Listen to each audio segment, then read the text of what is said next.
Well, greetings and welcome to the Dividing Line starting at 3:33.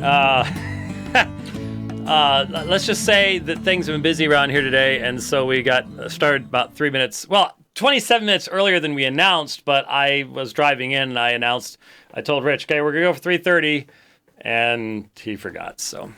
And again, while I was gone, I was at dinner up in South Dakota, and somebody said, "You're mean to Rich." And I say, you don't get to see or hear what's going on behind the window.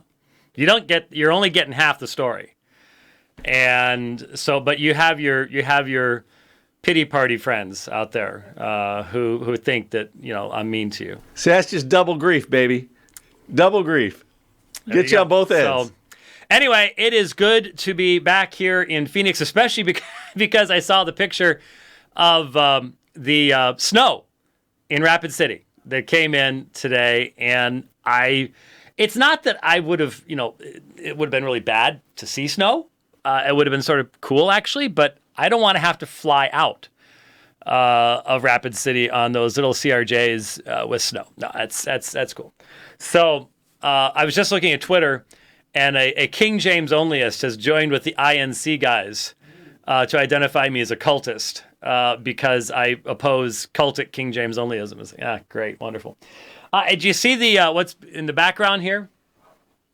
We haven't put this up yet, but it's from P45, and this is the John 10 section, and just got it, and we're not sure exactly where we're gonna try to put it up there if we can, but I'll have a little P45 in the studio. That'll be good. Either that or I'll put it in my office, but probably in the in here. So we'll see if we can get it up there without destroying everything in the process. Okay. Let's start off with what's on everybody's mind, which isn't current arguments in YouTube or in the internet, Facebook. We'll get to that later on. Wow, what a weekend! I called that one. I kept telling folks this is going to be an interesting one, and I, had been told by Nick and Conley, who are the two guys in our chat channel who really know Iglesia and Christo, really know what they're like and what they're about. They had basically said, look, they follow a script. It's always the same script, and Joe Ventilacion just doesn't have much freedom to go anyplace else. So, if you've heard him once, you've pretty much heard him, that's as far as they can go. They really can't change their presentation. And so I knew we were going to have a lot of assumptions about Unitarianism, and John 17:3 and John 14:28 and a few of the standard subordinationist texts that are out there. And so I get to go first. I'm defending the thesis. And so I just very clearly laid it out from the start. If you quote John 17:3, then you just don't even know what this subject's about. Did they care? And notice I said they, because one of the big criticisms that I got from INC folks immediately after the debate was I was mocking them because I posted a picture. And when I first walked in, there were 3 tables on each side. The front table, a middle table. No. There was 2 tables on each side, and then a middle table for the timekeeper, the moderator, and somebody else. I guess 2 timekeepers. And I'm looking at this going, I don't have a team. I do debates on my own. It would be very, very strange. I've done a couple tag team debates, not very many, but I've done a few.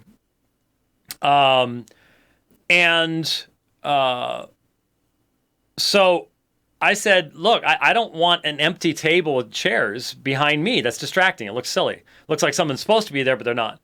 So the next time I came in, that was gone. And it was just my table and one chair. On the other side, you had 5 guys.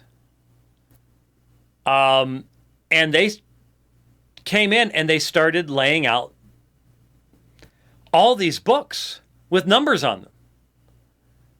Mainly Bibles, but there are other books too. And I'm watching this, and I can't help but sort of chuckle, because it's like, just what does it even cost to ship all these books around? I mean, they're heavy. There's something called a computer. It's fast, and it's light, and it's much easier to ship. And I had just never taken on an entire group before. And so I took a picture of them putting this library out. And I was like, wow, I've never taken on a team with a library before. Oh, you're mocking it. No, I just thought it really looked strange. But in the INC mind, they take that as proof they're right. In other words, if I had done the same thing, put a bunch of people on my side, put books out, for a lot of these people, it's like, looks like it might be evenly matched. Evenly matched? What does the number of people and how many books they have to do with anything? Well, as a lot of us have discovered, the reality is that INC folks don't listen to almost anything.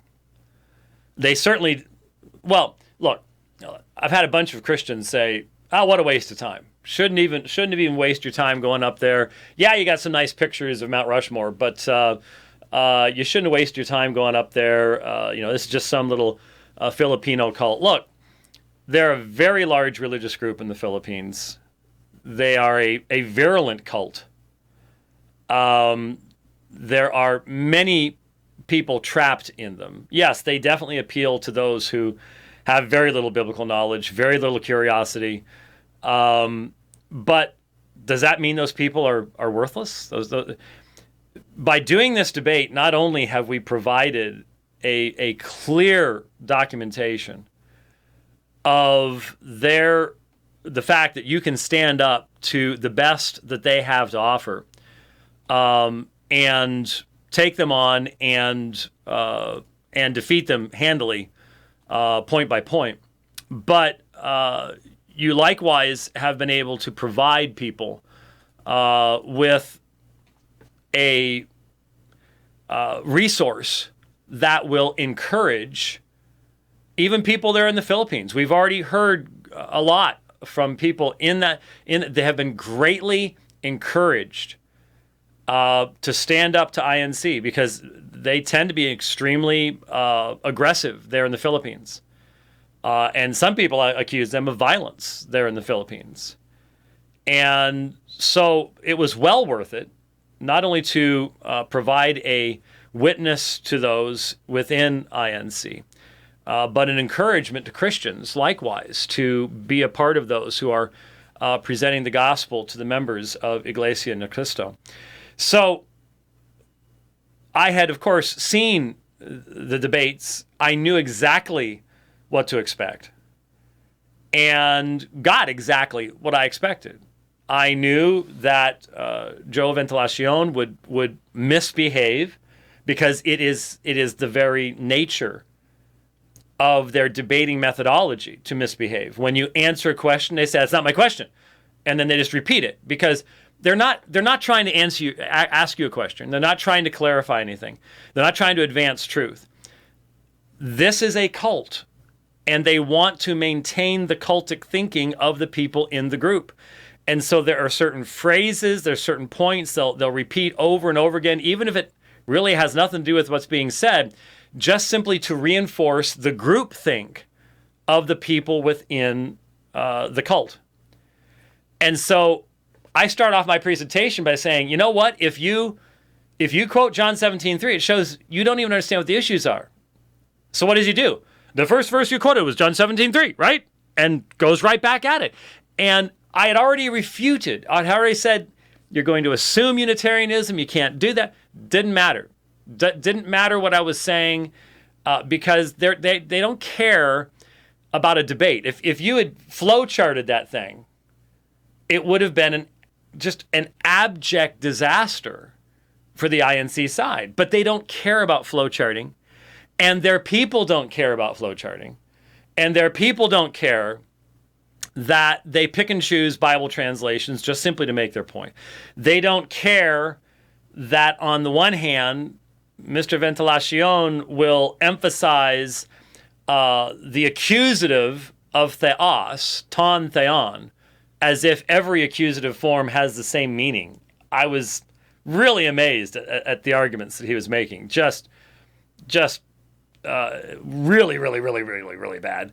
But they'll focus upon the accusative form of theos in the second clause of John 1:1, or in John 17:3, trying to make a connection between the two just based on the accusative.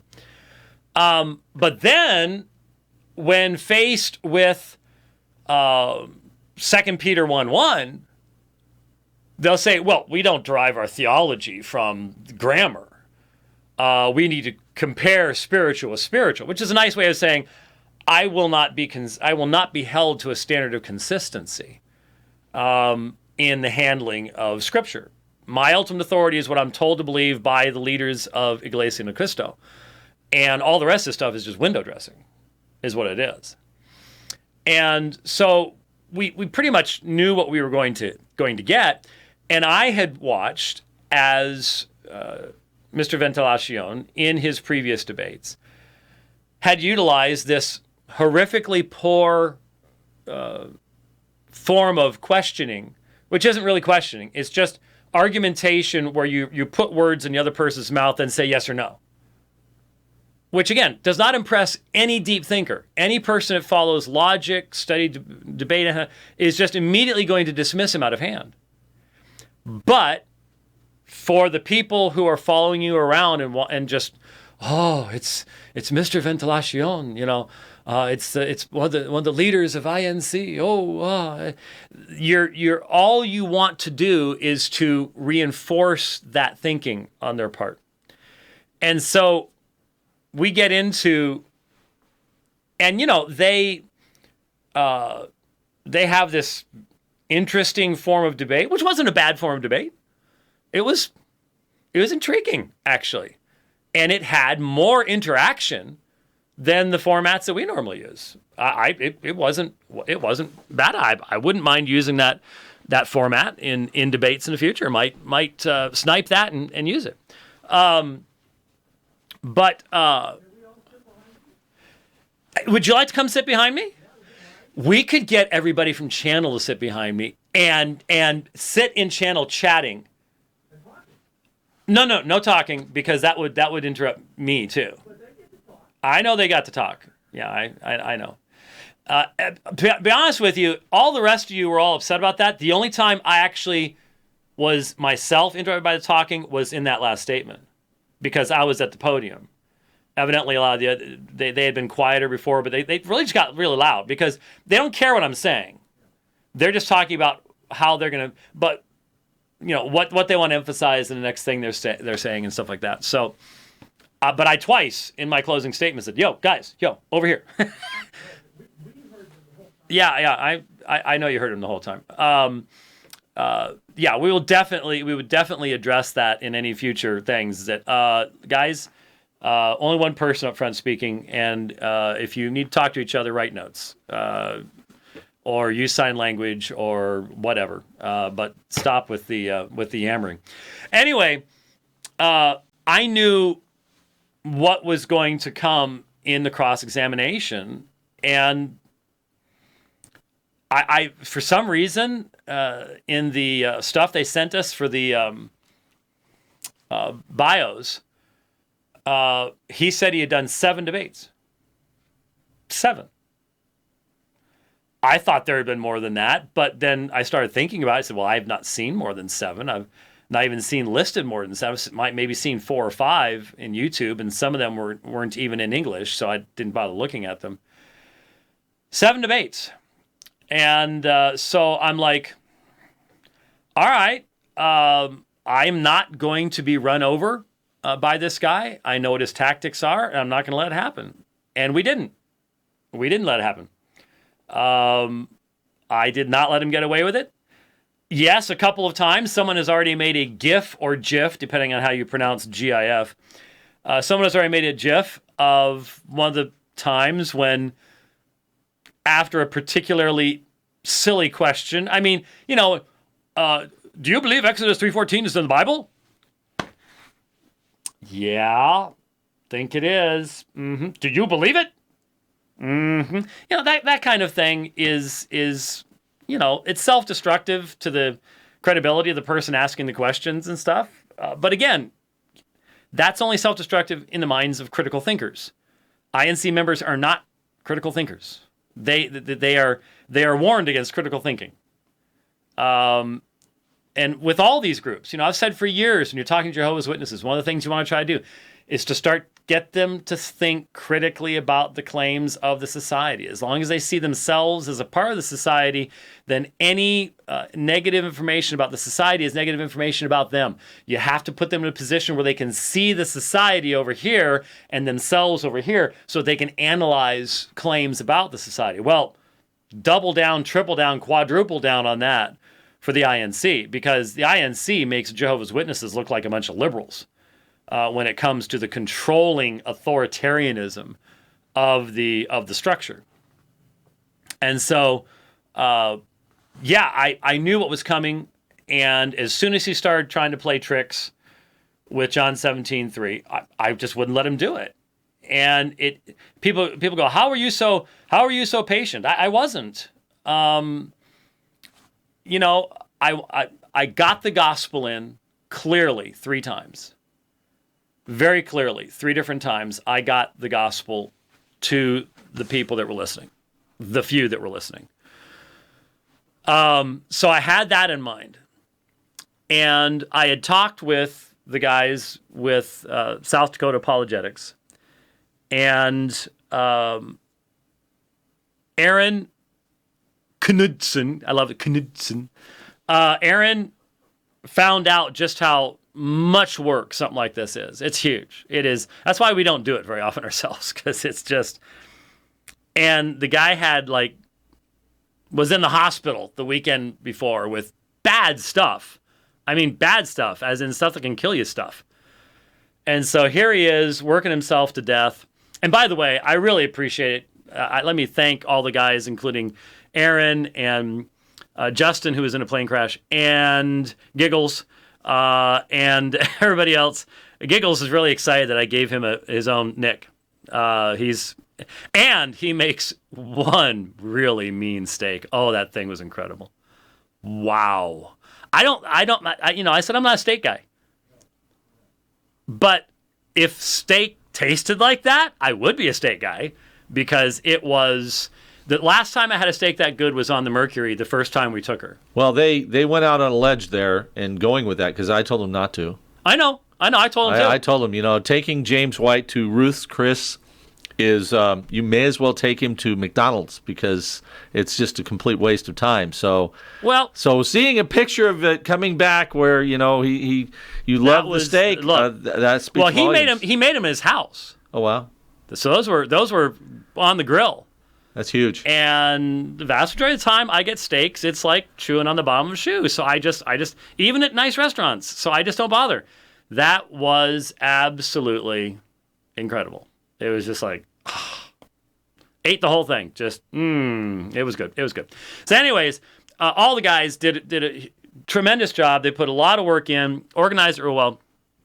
Working with INC is not easy. There were all sorts of dances that had to be done and everything else. And so very thankful for them. And then they found a way to my heart. And it wasn't taking me out to see Mount Rushmore, which was fun. You know, if we hadn't gotten to go, if the weather was beautiful, then it was like 74, and now it's half a foot of snow. But they put a Concept 2 rower in my hotel room. How cool was that? I got to row 35,000 meters this weekend, and I did 8 laps around the hotel, which may not sound like much. This hotel is huge. Milo Hotzenbuehler has performed at this hotel. That's how big it is. That's how big it is. Yeah. That's big time. Milo, I debated in the same room where Milo Hotzenbuehler has performed. That I may need to put on my, we may need to update my thing on the website about, debated in mosques and 24 books and debated in the same room as Milo Hotzenbuehler. I think that might be the biggest thing to add in there. So, anyway, they did a great job, and we had talked beforehand, and of course they as well as Nick and Conley with trueiglesia.org, they just wanted to make sure this debate would be something that would be a great tool in the future and would present the gospel to the members of this religious group. So that's in the back of my mind. So on the one side, I want to communicate the gospel. I want to do so passionately. But at the same time, we have a person here denying the very center of the Christian faith. We have a false teacher who's twisting the scriptures. And as is always the case, what you have to balance and come to a middle position on is how do you remain uncompromising, firm, clear, gracious, gospel-oriented? How do you do that? I can only answer to the Lord for how I do it. I can't say someone else has to do it this way. But I tried. And when people say, how can you be so patient with someone like that? I wasn't being patient. What you interpret as patience is simply my prioritizing what I want to do in that debate, and only rarely did I just simply smack him down because that would get in the way of what I really wanted to accomplish. I did, and there are some places where people have caught, there are a couple places, there's once where he had just said something completely inane about Jesus' statement to the thief on the cross, today you'll be with him in paradise. Well, was he right then in paradise? No, it's in the future tense. It was just really weird. And I sort of looked out the audience and went, well, that's already floating around the internet. That one little thing has been turned into a GIF or GIF or whatever you call it. And I'm just sitting there going, and there were probably 4 or 5 of those, because you listen to the questions that he was asking, and so many of them were utterly absurd on any scholarly level. They're just utterly absurd. And so please don't point to me as a paragon of patience. I'm not. That's self-control based upon the priority that I want this whole debate to function in this way. So, anyway,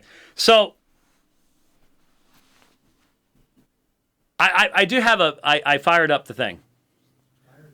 I fired up the thing. I'm sending you I'm sending you Chrome, and I'm sending you something toward the very end of the debate.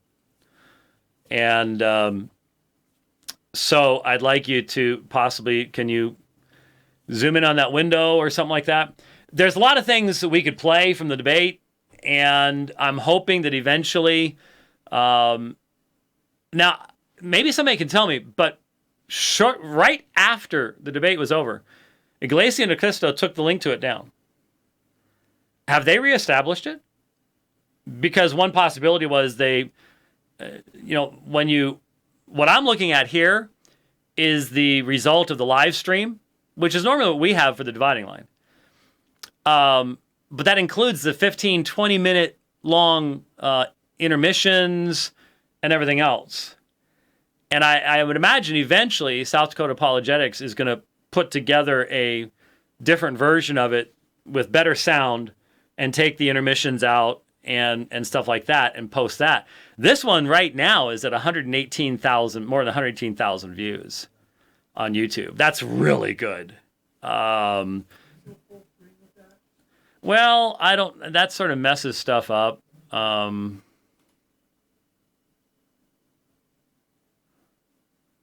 Does that mess stuff up for you? Well, okay. All right. So there's all sorts of things we could look at, especially during the cross-examination section, going either direction, that were just fascinating. They really, really were. But I sort of thought the very last portion of the debate said it all. He's just given his final closing, and I've got 5 minutes. And remember that Mr. Ventilacion has, over the course of the years, and if any of you are going, you shouldn't have used so much original language, this guy, go watch his debate with the Church of God minister that's on YouTube on the Trinity. Now, the Church of God minister wasn't actually a Trinitarian. He thinks he is, but he doesn't know what the Trinity is. Didn't know the original languages. Joe Ventilacion beat him over the head with his ignorance of the original languages and was very proud of doing so. So, call it karma if you want, if you really want to mix some strange theological concepts together. But every time I put the Greek up on the screen, all of a sudden he got very jittery and very agitated. And I asked him once, what does this word mean? What does this word mean? And all he'd do is go to English text. I don't think he can read it. He claims to teach it, and he reads, he can pronounce the words. There's a huge difference between being able to pronounce words and actually be able to look at a text and go, oh, well, this means this, and so on and so forth. So here's just a portion. It was my cross-examination, and I had just asked the guys to put the text up on the screen. So let's just take a quick look at this. Thank you. Sir, I'd like to start. I'm actually free tomorrow evening if you want to continue this at 5 o'clock. You could come and join us. You can ask your question if you would like. Oh, but how about they ask both of us questions? No what? They could ask both of us questions. Oh. We could just go back and forth even time. I'll make myself available 5 o'clock. You think about that. You already have your own at 10 o'clock. Okay. No, that's fine. Okay, you have already your own at 10 o'clock. That's why we prepared. Just offering it for you, sir. Well, on the screen. On the screen. What I would suggest is that if you would like, we could sit down again with Aaron. Okay, we could set it again and sit another time. So we will continue part 2. Okay, okay, God. But I said, I'm available tomorrow evening. Godfather part 2. If we want to keep asking questions, we can keep doing part 2. Let's take a look. Let's take a look at Isaiah 43:10 on the screen, please. All right, I love that verse. I've outlined in order that you may know and believe and understand. And then could you look at the last 3 words there and tell me what those are? See, I had a problem with my eyeglass. Okay. I wish they were showing this. Yes. Is that what you're asking for? Yes. Hati ego aimi. Huh? Who's speaking in Isaiah 43:10? Well, it's obvious. It's God who is speaking in Isaiah 43:10. So Yahweh is speaking. I'm looking over it. There is a tetragrammaton in that. This is Greek, sir. It's not. I know. That's why I said. Oh, I don't see a kurios there. Right there. Do you have the kurios? Yeah. No, there's not. Legai kurios hatheos. Says the Lord God. It's Yahweh. It's Yahweh in Hebrew. My point is, sir, why does Yahweh use the phrase ego eimi of himself? Well, isn't that a title? Isn't that a name? Ego eimi is not a name. It's not being used here as a name? That you may know and understand that ego eimi. I am. I am. See? But he didn't say, well, my name is ego eimi. That's different in Exodus 3:14, when Moses was asked, what is his name? But he said, Asher Yeh. It is just your conclusion based on what you're showing. All right. Except that's what Jesus quotes of himself in John 13:19. Oh, that's what he quoted? Yeah. Are you sure? Yes, I am. You want me to show it to everybody so they can see it, say it too? You go me, okay. That'd be really be nice for everybody to see here. John 13, 19. Look at it right here. No, I already told you. Pistiuseta kai suneta hati ego aimi. Okay. I'm sorry. That's. Oh, you're pardoned. We'll get to it. Hold on. You're forgiven. Oh, you typed the wrong thing in. No, that's okay. To err is human, to forgive is divine. Okay, I'm forgiving you. Here is the NA27. And boy, all of you are going, ooh, when you see it. I wonder if you're going to go, ooh, again. Well, John chapter can you repeat? 13, ooh. verse 19. That when it comes about, what's the last phrase there? Hati what? Well, I don't see. In order that you might believe, isn't that the same verbal form that's used in Greek Septuagint? Right here? Is this... John 13, 19. I thought we're talking about John 8:58. No, John 13, 19. Oh, okay. So we have a different context now. Yeah. The context is Jesus is prophesying about what's going to happen in the future, just like Isaiah 43:10. So you have the same verb, and then you have hati ego aimi. Why would Jesus take the words of the Greek Septuagint that were about Jehovah, Yahweh, and apply them to himself? That's not the way I see it there. The I am there, the question there in John chapter 8. No, it's not John chapter 8, John chapter 13. Yeah, that's what I said. No, you said John chapter 8. Oh, John chapter 13, okay. I'm still at John 8:58. Okay. Most of the time, Christ is being questioned if he is the Messiah or not. No, that's not what it's talking about. Okay. So John 13. John 13 is the betrayal of Judas. Okay.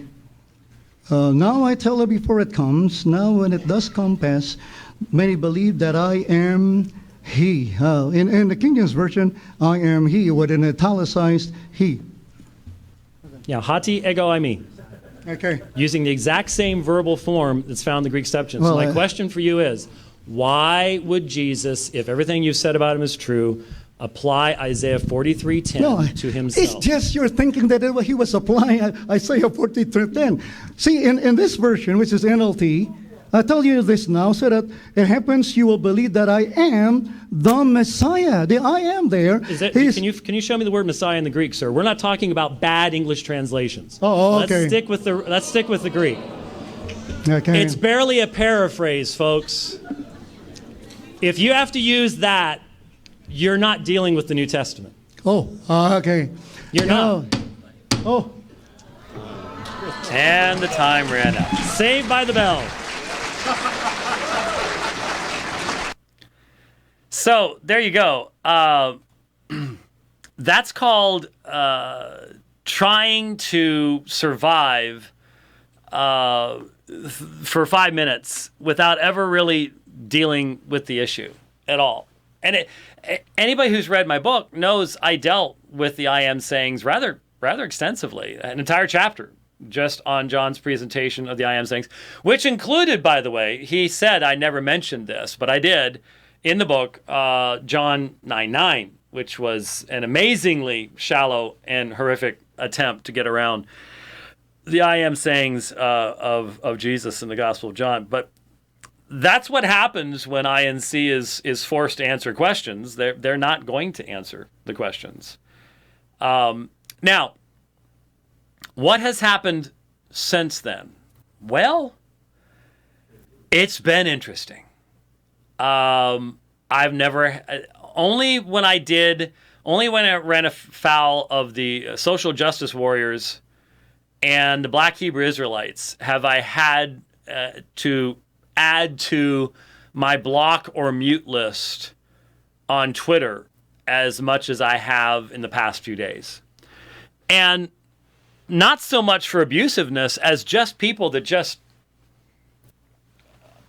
it didn't even seem to me that they had even listened to the debate, or if they had, they were only listening to one side.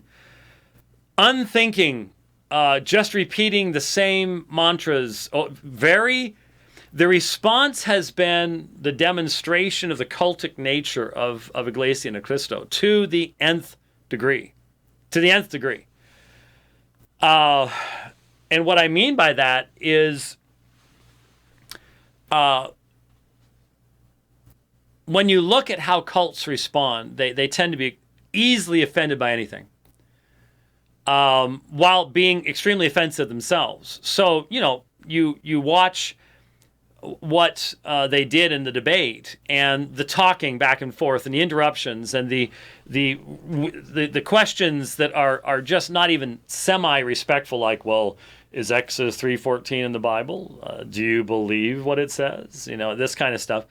Those aren't meaningful questions. They're disrespectful. And yet, I'm the one. You didn't even bring a Bible to this debate. Really? It's just you should stick to Bible verses. This kind of stuff that just makes you go. It makes you reach for the mute button, because there's obviously no way to actually talk to this person or reason with this person.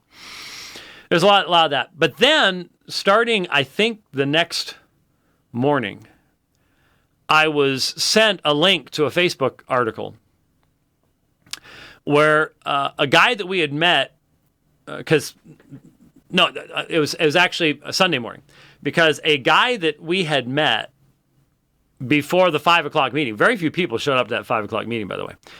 But a guy that we had met out in the hallway, his little boy's name was Calvin. He was kicking a lighted soccer ball around, about, 19 months, 20 months, something like that.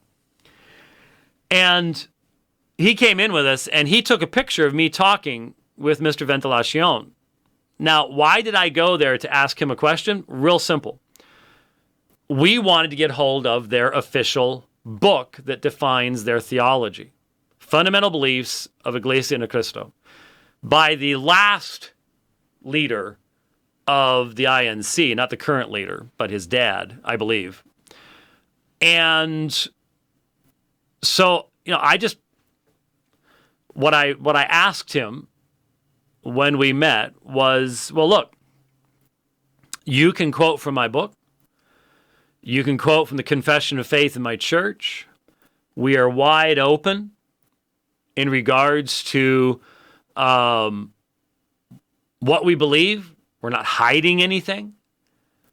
You accused me of misrepresenting you during the debate, and yet, how could I be expected to accurately represent you? There is no official statement of faith that you make available to people outside that has any meaningful depth to it to be able to hold anybody accountable for consistent exegesis or anything like that. And so I was basically saying, you talked about doing another debate.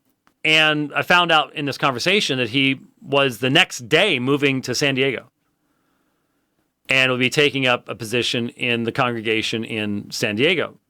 And so he was saying, well, we could do it in San Diego or we could do it in Phoenix. And I said, no. I haven't found that folks in Phoenix are all that big on going to things like that. I think San Diego would probably be more attractive to a lot of people. And he said, I can guarantee 3,000 people in San Diego. Great. Sounds like a plan, but here's the problem. I need to be able to quote from your official material. So I would like to buy a copy of that book. Oh, no, we only give that to ministers. And so we had this conversation, and the other guy that was with him was talking about how, someone can't just walk into the cockpit of a jetliner and ask to read the manuals because they really won't understand. And I'm like, well, I could turn that around and I could demonstrate you didn't understand what you were reading in my own book, but that doesn't mean I'm going to hide that book from you. And so they didn't give me the book, obviously, and didn't give me any hope of getting it. We are certainly working on obtaining it via other means. But the fact is that this conversation was me challenging them to not be so secretive about their beliefs, because they are secretive. You go to their meetings, you have to sign in, they keep an eye on you. This is a very, very controlling group. And I said, it doesn't help your reputation any that the book that defines your beliefs, you won't let anybody else see it. Oh, no. So that's what the conversation was about. Well, Sunday morning, I start getting these notifications, people. Hey, the INC guys, now, not INC Media, which I guess is their official thing, but when I saw it, the post had 998 shares on it. So nearly 1,000 shares. And it was a picture taken by that guy whose son's name was Calvin of me talking to Joe. And the whole story was, and I've sent it, I've taken it, a translation was provided to me. And then when people started saying, well, that's not really what it's saying, I sent it to other people who speak that language. They said, yeah, that is what it's saying.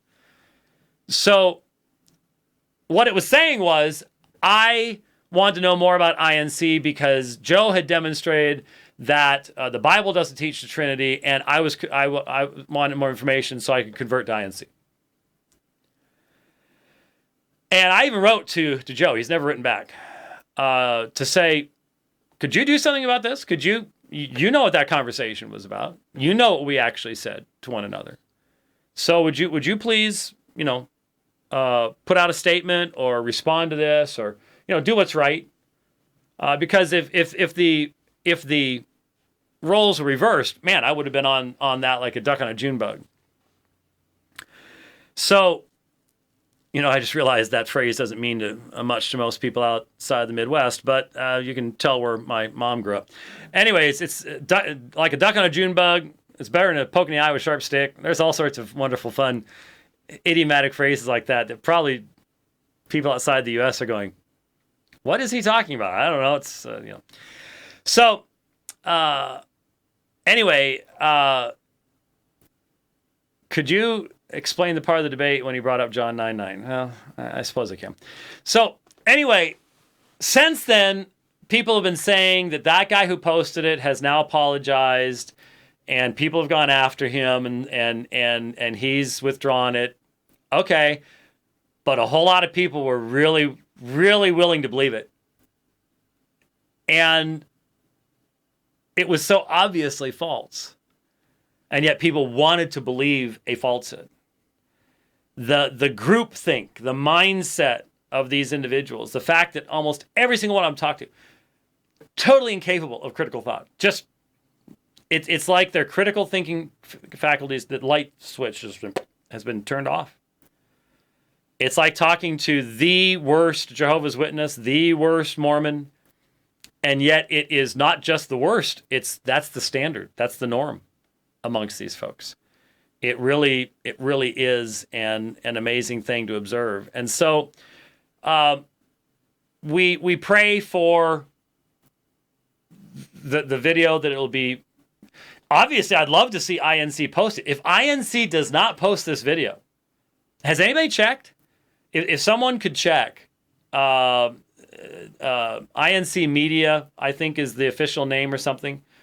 Could someone see if they can find a posting from INC of the video of that debate? Because the link that used to be on their website, it's dead. They pulled it. So pray that they'll put it up, first of all. That'd be great. Even if they don't, we'll have it up. And we will make it out. We'll get it out there. And yeah, I'm being told they had a problem with recording and uploaded SD. So they're just linking to the SD Apologetics recording? That's what I'm being told is that oh, okay. Oh, okay, so they pulled the other guys. Interesting. Well, hey, here's my suggestion. Whatever we need to do, have the guys with SD Apologetics. Well, I'm sure they're watching. Aaron, contact Joe and say, what can we do to get you what you need to put your own version out to your people? Right? That's what we want to do. Yeah, you bet. Let's get it out there. Let's make sure that it's out there, and just make sure that it's the entire debate. Because I forgot to cue this up, and I've got other things to get to, so I'm not going to get to it. But man, the spin, did you see the faux news story, the fake news story that they did on the debate? They have their own little news people type show thing. And it was the most wow report. I never said a word. And they're interviewing all these people that are converting as a result of the debate. Yeah, and it was amazing. And I've watched some videos they've put out about their veneration of the church administration and stuff. It is scary. It really is a very controlling organization. And so pray that they'll post a video. That the video that we've got, like I said, had 118,000, nearly 118,500 views on the one from South Dakota Apologetics. And so we want people to be able to see it. We want it to be able to be utilized for a long period of time. Pray for Nick and Conley. I'm sure that they probably have more contacts and things going on at trueiglesia.org than they've ever had before. And that's good. They had tried to talk to me about doing something like this years ago, and I was like, oh, guys, come on. A man's got to know his limitations. And it's true, but lo and behold, it happened anyways. And so I appreciate everybody that made it possible for us to get up there. When I talk about that travel link that we have, that stuff's very helpful in making all this happen. Almost didn't make it. Man, let me say something. I'm really, really appreciative to the pilot. I think it was Jorn. The last name was Jorn, Jorn, I think. The pilot of the Canada Air Regional Jet, flying from Dallas, Fort Worth to Rapid City on Thursday evening. I could tell they were getting close to canceling that flight. And when I asked about flights next day, I was not going to make it. And I was literally looking at a 16-hour drive, which is dangerous, just dangerous to drive through the night like that. I mean, that was dangerous when you were 20, a lot more dangerous when you're my age. And that pilot, not only did he communicate with us, but he was on his phone calling Mesa Air and calling people. And not only do I think that's why the flight made, but he even got us another plane. We were going to have to wait for this other plane to come in. It was going to be really late. He got us another plane. We only got in about an hour and 50 minutes late, about 2 hours. Hey, I'll take 2 hours over 16 any day. And he was just a really nice guy. So let me say thanks. When you're normally angry with people, you might as well say thanks when someone really does something and goes above and beyond. So that was really cool. So anyways, it was quite the interesting experience. I hope, for those of you who go, waste of time, I'm sorry, you don't understand. You've got the wrong view of debate. You don't have my view of debate, let's put it that way. Maybe from your perspective, you wouldn't engage in something like that, but from my perspective, it was a great opportunity, and I'm very thankful for what happened. So with that in mind, let me remind you that there is going to be a huge contrast, between what I just experienced with Joe Ventilacion and what's coming up in 20 days from today, barely 3 weeks from now. I am going to be doing a debate in London. That means I have barely 3 weeks home. And then I'm gone for the longest overseas trip I've ever done. And I can only blame myself for this. But the opportunity was there. And when I get the opportunity of teaching, especially for EBTC and stuff, it's hard for me to say no. And I've had a student in the past at EBTC. His name is Radek. there in the Czech Republic. I think he's going to be translating for me. And, you know, they're really neat guys, and I'm looking forward to it, but it's still going to be really, really a long time for me. You know, some people can be away from home forever and it doesn't impact them. I tell people I'm a little bit like a carton of milk. I've got about a 2-week date on there, and after that starts smelling a little bit funky. You know what I mean? And so I'm going for 22 days on this trip. That's just ridiculous. But we'll be debating at an incredible site in London. A bunch of people have been saying, have you seen all the really incredibly nice things that people said about me and Peter's unbelievable radio broadcast? I don't know why this is starting, but I'm just going to turn it off. The unbelievable radio broadcast that was released over the weekend was Peter D. Williams and myself on the Reformation. Was a terrible mistake or a work of God? And I told you when I came back, I said, I think that was one of the best conversations I've ever had on that subject. And it was. And everybody, all the comments, Justin even put together a whole screen of super complimentary tweets where people have been saying, why can't this conversation be like this all the time? Because Peter D. Williams is a Orthodox believing Roman Catholic, and Francis gives him the hives on a few things too. And I mean, we're talking old style Catholic answers. Roman Catholic, you know, really believes that Rome is the true church and that there is an Orthodox understanding of Roman Catholicism, and all this liberalism just doesn't really fit. And we go at it, but we go at it with tremendous respect for one another. And it just makes a huge difference. So we're debating the Marian dogmas at the Brompton Oratory, which is his church. And if you Google it, I mean, the pictures, and I'm hoping to have my own photographer there.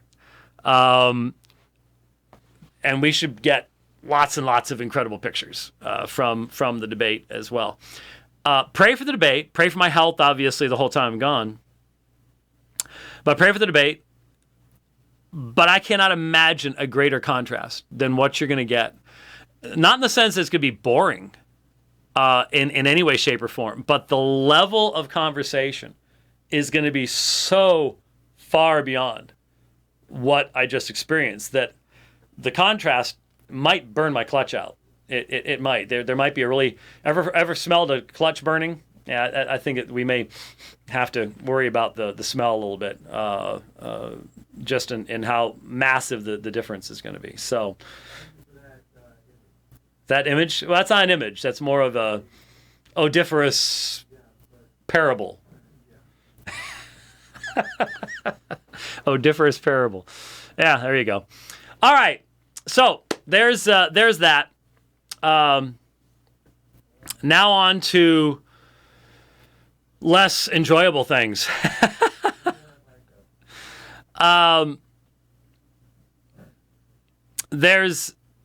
There be stuff going on that I really haven't been able to be on the front burners with. I'm sorry, it's just difficult to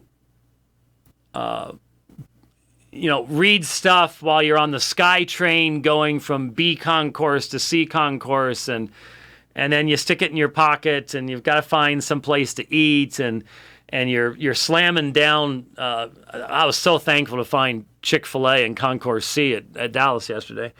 It was really good too, by the way. It's just, you just sort of feel a little disconnected from everything when you're away. I didn't even turn the television on the whole time I was in Rapid City. I just didn't bother. And it actually helps your blood pressure when you do that. It's sort of fun. But I think right at the beginning of my trip, I said, I think I was at the airport leaving. And I said, you know what I think I'm going to do? I was sent, and I do not, unlike other people, I do not try to create a network of informants. I don't have time for that. Don't have time, don't have interest.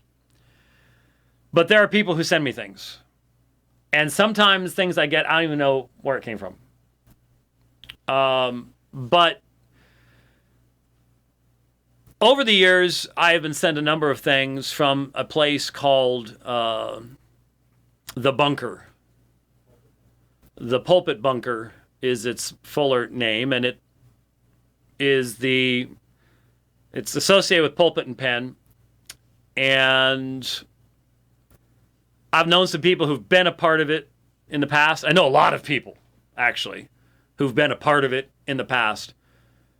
And a lot of those people today look back and go, I can't believe I was part of that. And I repent. And the things that have been sent to me, obviously, are not a fair representation of what's there all the time. But there are so many things. And I've had people tell me, I won't even send you some of the stuff I could send you. Great. But not only have I seen myself personally attacked, my character, my ministry, but my daughter, my family, and many men that I know to be men of God. And so I said as I was flying out, I was at Sky Harbor. I don't think I was at Dallas. I think I was at Sky Harbor. When I basically tweeted out or put on Facebook, you know what, I think I'm going to talk about this. I'm going to name names. Well, there have been a lot of conversations that have taken place over the past 5-6 days. And until today, I was just going to actually address some more overarching concerns. What's brought all this about has been not only the stuff that's been sent to me from the bunker, but some of the things that have been said and insinuated concerning my response to Eastern Orthodoxy and CRI and Hank Hanegraaff and all that stuff from last week. And there have been people who have basically been saying that my response was insufficient. They've been accusing me of inconsistency. That I'll take a bazooka to William Lane Craig, but then I won't over here, I won't over there. By the way, let me just refute that. Those of you that are promoting that thing, I'm sorry. I don't know why you don't seem to understand what's going on, but you don't. You are wrong. I have consistently interacted with William Lane Craig's materials for decades. Decades. You can go back decades. I've played portions of his Defenders class, his Sunday school class. I have interacted with his Molinism. I've interacted with his debates with atheists. I've been doing this for a long, long time, and I have done so absolutely fairly. And the very fact that I just raised my voice, but, oh, see, you're inconsistent if you say that there's something wrong with how we do things.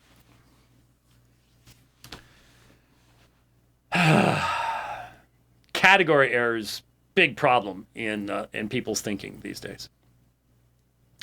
People say you hold people to different standards. I hold believers to a different standard than I hold unbelievers. And I think William Lane Craig's a believer.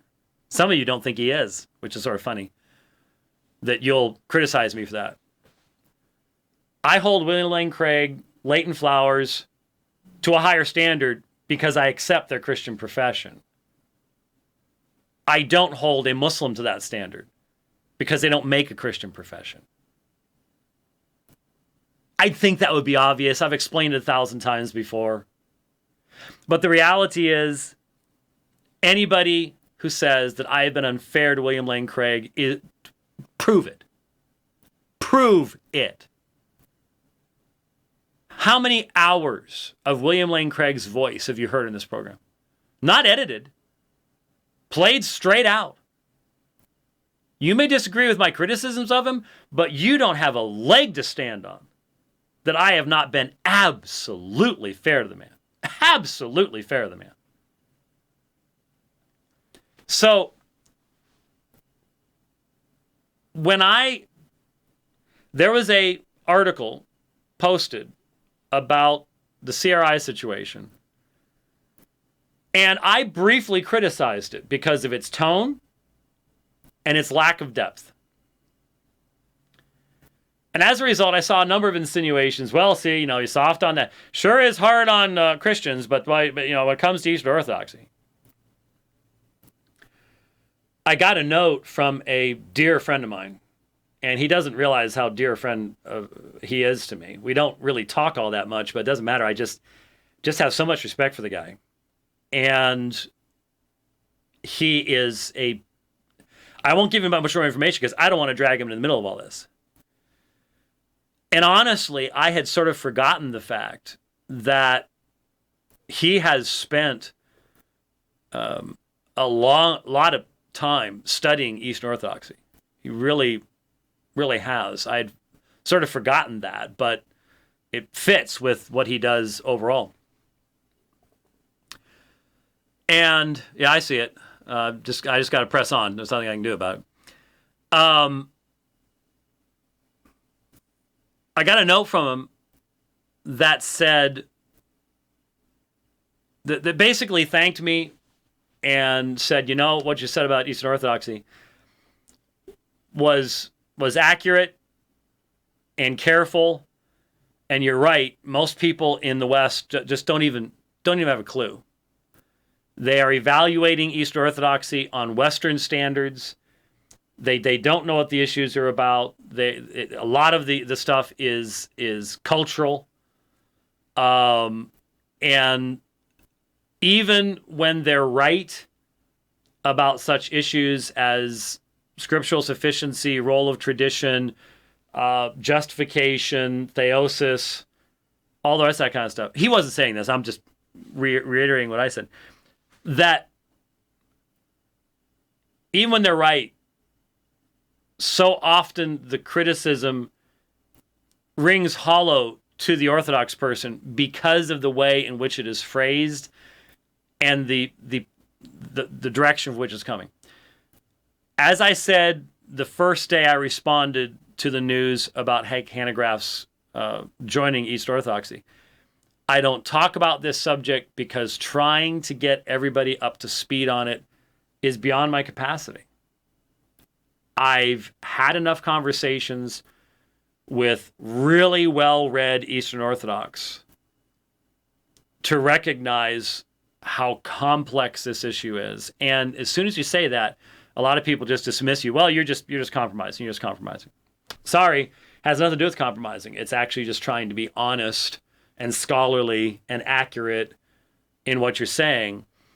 And the problem is that if you don't do that, then the criticisms you offer, even when they're on important issues, are crippled by your inability to accurately contextualize them, to make them relevant to the actual position. In other words, I think one of the differences that I have with certain polemicists is that I want to respond to the best arguments of the other side, not to the least common denominator, not to the gutter arguments or the low arguments or anything. I want to respond to the best, because if you respond to the best, then that's still going to remain relevant to the less arguments.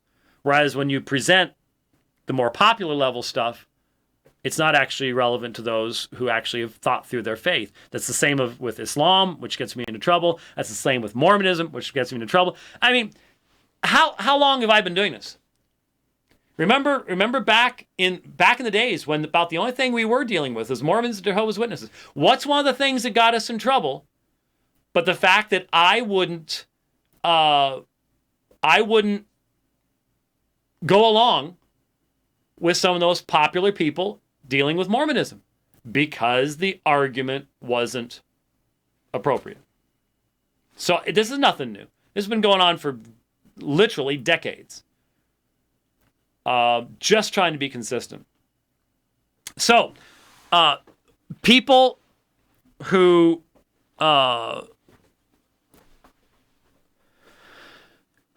people who have, in essence, been criticizing me.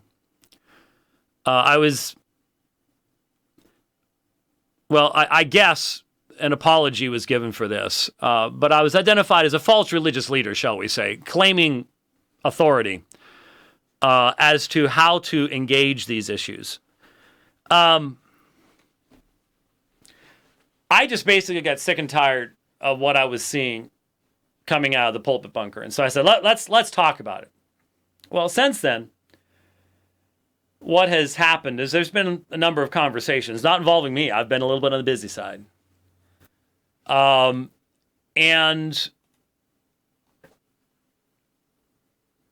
when I was coming home, I was contacted by a friend of mine. I forget what the article was, but one of the recent Pulpit and Pen articles written by J.D. Hall in lamenting his grand theme of the downgrade, mentioning various and sundry big names from Carl Trueman and, Carl Trueman's not a Southern Baptist, that's for sure, but Albert Mohler and Roger, what's the guy's, the ERLC or whatever guy, Roger something. Anyways, you can tell how much I'm into that stuff. He threw in an utterly gratuitous waste of words shot at Tom Buck. Now, some of you don't know who Tom Buck is. If you saw the full presentation that I did one time, laying out the case against Eric Cantor, that was shot at Tom Buck's church in Lindale, Texas. I've spoken there a couple times. I think that time and one other time. If he wasn't so far from Dallas, I'd speak there more often. But he's, let's just say he's out in that part of Texas where if you just want to go out in the backyard and shoot off a few, it's okay. And so sometime, I think last year or the year before last, I don't remember. You can read the details of this on a statement that Tom wrote, posted on Facebook. It was removed from Facebook. It's currently on the Alpha and Omega site, Alpha and Omega Facebook page. He talks about a situation where he was asked to do a memorial for a police dog. And he goes into the details of it. Church member, it was the church member's dog. He was the partner. There's going to be a memorial one way or the other. And normally it's some liberal somebody. Tom didn't want to do it. His initial feeling was, But after praying about it, thinking about it, opportunity here, even the governor of the state of Texas could be involved. So many people. Is there a way to make this an opportunity to do a gospel presentation? So he did. Since then, and because, I can think of a number of people who once were a part of Pulpit and Pen, Pulpit Bunker, etc., etc. You don't leave there. There's no neutrality, it seems. You basically become a mortal enemy. You're either with me or against me. I've seen that attitude amongst people before. You're either with me or I'm going to come after you. Well, J.D. Hall has gone after Tom Buck for having done that memorial numerous times. I've never seen J.D. Hall accurately represent what took place. It's always been spun to make it sound wacky, and it's always been put together with all this other weird stuff so that it just sort of communicates the wackiness without ever accurately representing it. And a recent article did this again. Just total waste of cyberspace. Just throw it in there just because, you know what? I think I'll take another shot at Tom while I'm at it here. And I couldn't help but think about last summer. Remember last July? My, how time passes. It's been less than a year. When J.D. Hall went ballistic in attacking Jeff Durbin, Refcon, and myself. And Jeff and I sat right here in this very room, and we documented falsehood after falsehood after falsehood in what J.D. Hall said. We played him, we played his comments, and then said, is that true? Nope, here's why. Bing, bing, bing, bing, bing, bing, bing. Never heard a word of repentance. Never heard anything withdrawn. And in the almost year since then, I have seen stuff sent to me where when pressed, or when just out of the blue, all of a sudden he doubles down on it. Repeats the stuff that had been refuted very clearly last year. It's very troubling. It's very troubling indeed. And so when I was flying back yesterday morning, I think, Tom contacted me and he said, I've written this thing up and I'm going to post it. And I didn't actually get to read it until I think I was on the Sky train at DFW. And basically what he was saying is, look, this is a pattern of behavior that many people have spoken to J.D. Hall about. And J.D., when you talk to him, will say, you know, brother, you're right, brother, I need to work on that, brother, and, I really didn't mean to do that. And 6 months later, he's doing it again with a vengeance. With a vengeance. And one of the things that enables him to do this is that he is invited to go speak at things, and he says, well, this person doesn't have any problem. And you see, he's used me like that in years past because I defended him. I defended him in the situation with the Cantor situation. I defended him for a long time, even when I winced at what was being said. Well, I don't anymore. And as a result, have been attacked vociferously. And one of the things that really bothered me, I'll be straightforward here. At G3, JD was there. And he was at a booth just, 10, 15 yards from ours. But yeah, even less than that, I think about it. 10, 15 feet. Anyway, right across the hall, just down a little bit. And at one point, he just came walking right up to me. And started talking to me about AHA stuff.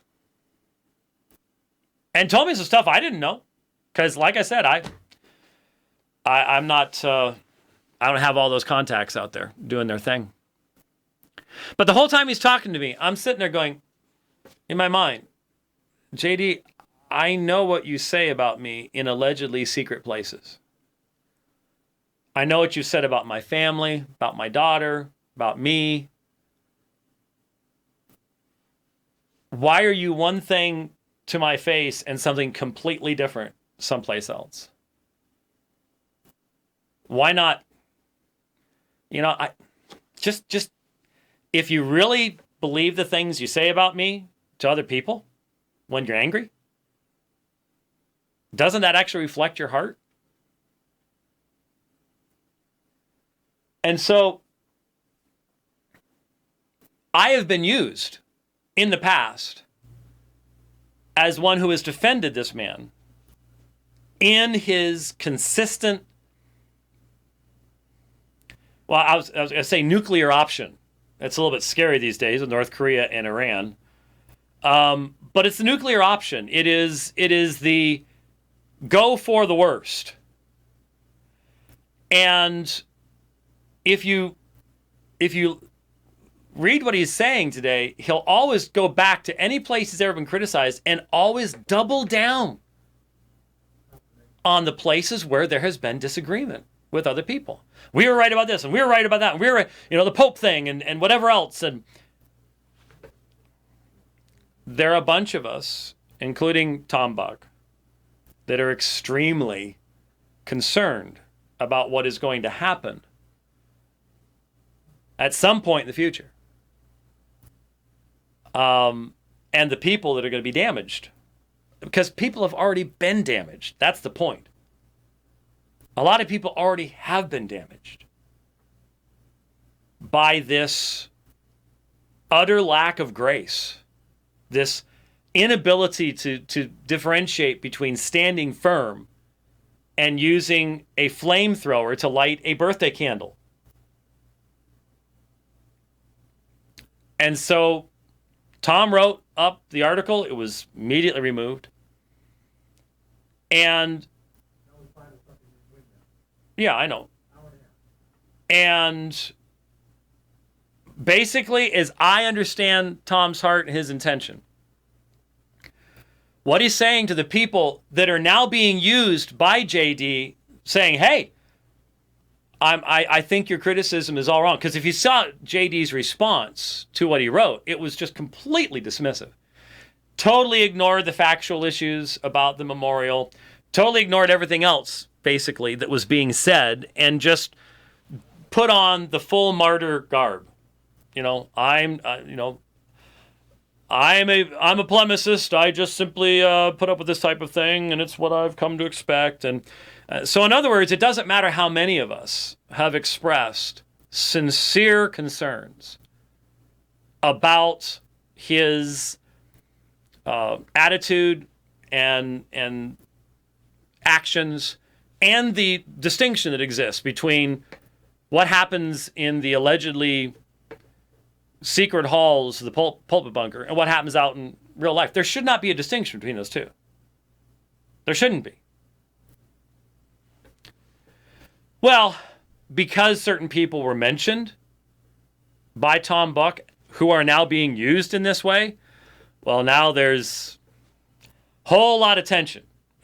Tom, you shouldn't have done that. You should have come to this person, should have come to that person. I think pretty much everybody knows. I knew.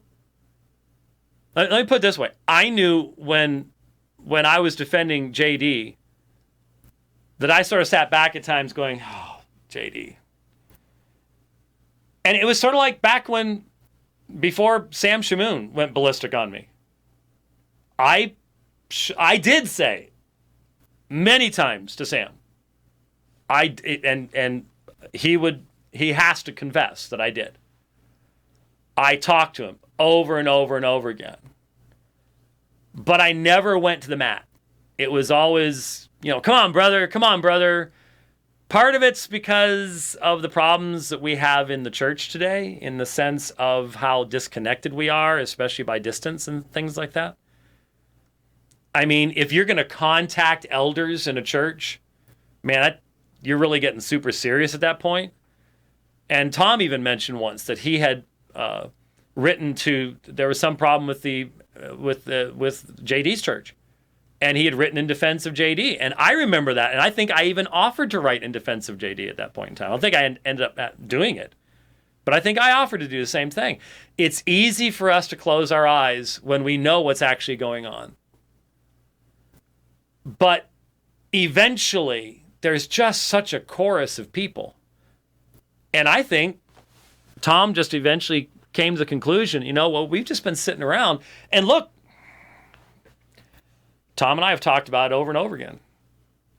And generally, our default position was, well, there's just nothing to be accomplished by saying anything about it, because it's just going to get nastier and nastier and nastier. Let's just pray it blows over and goes away, and let's try to focus upon positive things, and it's not going away. And I think Tom just came to the conclusion it's not going away. This is just going to happen over and over and over again. And I'm not even mentioning some of the other people's names that I could bring up. who would chime in on this and say, yeah, we've talked to him too, and he's done this to me, and this person over there, and that person. I can name names, name lots of names. There's a problem here. And I'm no longer the person that is going to be listened to. And Tom's no longer the person that's going to be listened to. And I think the point is, the people that still will be listened to need to say something. Because the chorus is not made up of a bunch of wild-eyed wacko liberals. The chorus is made up of people who believe many of the same things. Within the past 6 months, I made the comment that I saw a debate that J.D. Hall did. And what did I say? He won. How many times have I said, yep, he's right on the facts. It just seems, I just wish I could communicate to him that you can be right on the facts, but if you write the facts down with a pen filled with acid, it's not going to accomplish anything. It's not going to get you anywhere. Doesn't seem to communicate. We're not the ones to tell him this anymore. You guys that are still in the circle, you've got a decision to make. Because our experience is, if you dare speak up, you will be ravaged. You will become part of the downgrade. You'll become part of the problem. I don't know what to do about it.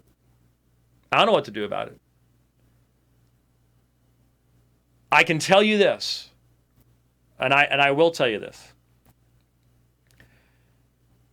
The most draining, discouraging thing in ministry, in a church, is infighting, backbiting. I have all the energy in the world to stand before the best debater of INC and defend the truth. No problem. And I'll take the nastiness that comes my way. And I'll go into mosques and all of that stuff. But God deliver me from the politics. God deliver me from the backbiting.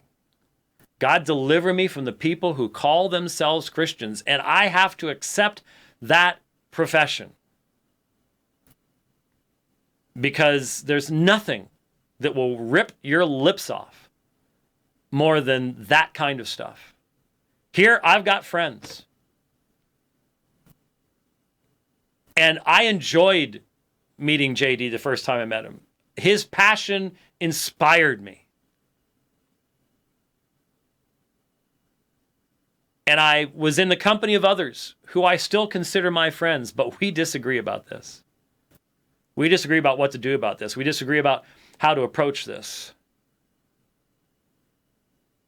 And I'm simply going to tell you that I can vouch for the motivation and the integrity, the intentions of Pastor Tom Buck in this situation. There are few brothers better that I know than Tom Buck. And he means the world to me, so I'm biased, so you can just dismiss me. Well, no, I hope not. I hope not. My prayer is that those people who are still able to communicate without being dismissed as compromisers and leaders of the downgrade will, as a group, seek to come alongside. Because J.D. Hall is a brilliant guy. But I am very, very concerned when someone can be one thing. Because, you know, when he's in a debate, he has to exercise self-control. I know it's what I do. You have to be able to exercise self-control. He can. Why can't he in the pulpit bunker? That's where the difference is. Because I'm the same wherever I am. But he's not. That's not good. Someone needs to do something about it for his own good and for everyone around him. For everyone around him. So this has become a public thing. And there's so many people. I see the comments out there in the net. I just can't believe anybody's talking about this. Yeah, just shove it under the rug. That's what you all want to do. I get it. Well, you all just want to do this because you want to fight. I do not. Anybody out there, and I saw you people. I saw you in the comments. It's just a feud. If I never exchange another crossword with J.D. Hall, I will feel blessed. Folks, do you have any idea what I'm facing right now? Schedule-wise, do you have any idea? This thing is not going to collate itself against the Byzantine, Western, and Alexandrian text types. It's Caesarean, too, in one spot that I have to do. So that could collate itself. Bagnell's entire Oxford Encyclopedia of Papyrology is not going to read itself for me. I have 3 weeks before 22 days overseas. One of the sharpest, most intelligent Roman Catholic apologists I've ever faced in an amazing context. Speaking in Wittenberg, teaching on Roman Catholicism and the Trinity in 2 different foreign countries via translation. And that's before the summer starts. Because not only do I go up to Colorado speaking at 3 different churches, in August I'm preaching in my church, then I'm back down in Johannesburg and London again. The next month, the tour to all over Europe. The month after that, 2 trips down to Dallas on numerous different subjects. Then it looks like off to Washington, D.C. right after that. And I have book projects, written debates. I have no earthly idea how I'm going to get any of that done. I don't have any desire for this. None. 0. So for any of you sitting there in the comm boxes and with your brilliant insights into people's motivations, you've missed me. I don't want any of this. But the fact is, I've been involved with it since well before last year, but I especially last year got to see what it's like to be on the receiving end of J.D. Hall's invective. And it was ugly. And my hope and prayer is that this situation will cause people, no matter whether you agree or disagree with how it was handled, the fact of the matter is the secrecy here has been what has allowed this to fester. The fact that people have continuously been doing the private thing is what has allowed this to go on and on and on and on. Let's get it taken care of. We've made our statements. I invite JD to ask honestly of those individuals. Take their counsel. And then just ignore me. I know that our audiences overlap, but can we just move along? I mean, I guess that's just pie in the sky, because I look at the Pulpit and Pen article from April 21st on Eastern Orthodoxy, and I can't help but look at it and go, okay, there are numerous truths stated there, but the person who wrote this falls into the same trap of so many others of thinking that Eastern Orthodoxy, because they make this claim of themselves, is monolithic. You need to understand. When mystics all claim to be united. That's not the same thing as Westerners when they say they're united. And I know that most people in the West just don't understand that. They just don't get it. And I don't know how to communicate it. Sorry. It's one of the reasons I've tried to avoid that. But my point is, when I see something like that, people ask me, what do you think? And by the way, let me just add one other thing to this. I know we're going long, but I'll wrap up here as quick as I can. What? Oh. You got some explaining to do? Oh.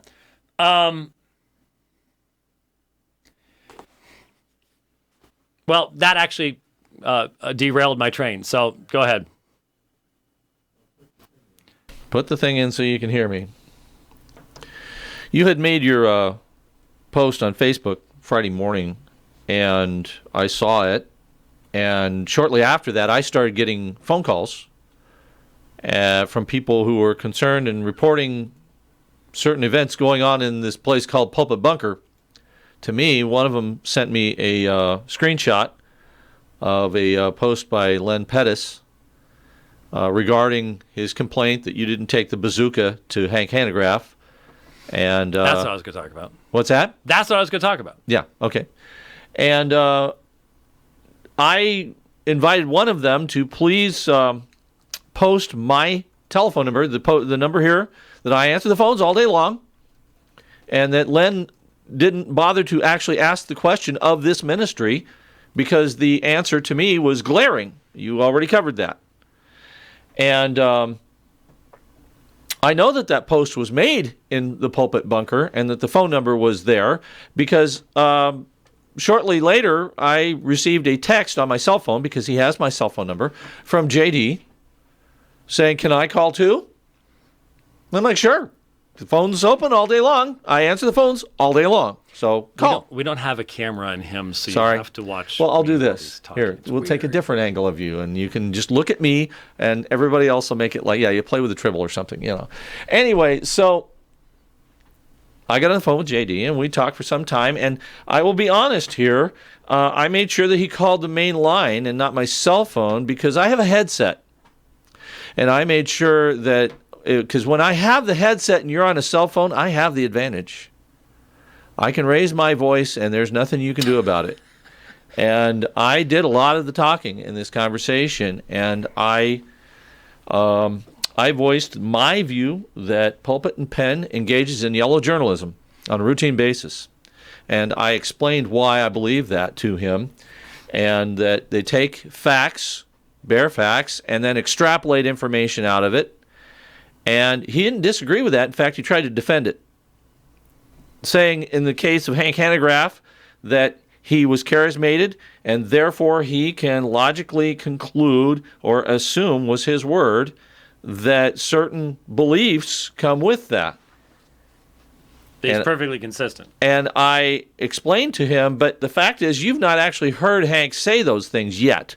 He might very well say those things, but you haven't actually heard him say those things. So the programs that James did were based on two programs that Hank has done since the Charismation, and he's interacting with what actually said. So the contrast between Craig, who is a known entity for 20 years, Leighton Flowers, who's been a known entity for at least 4 years, et cetera, et cetera.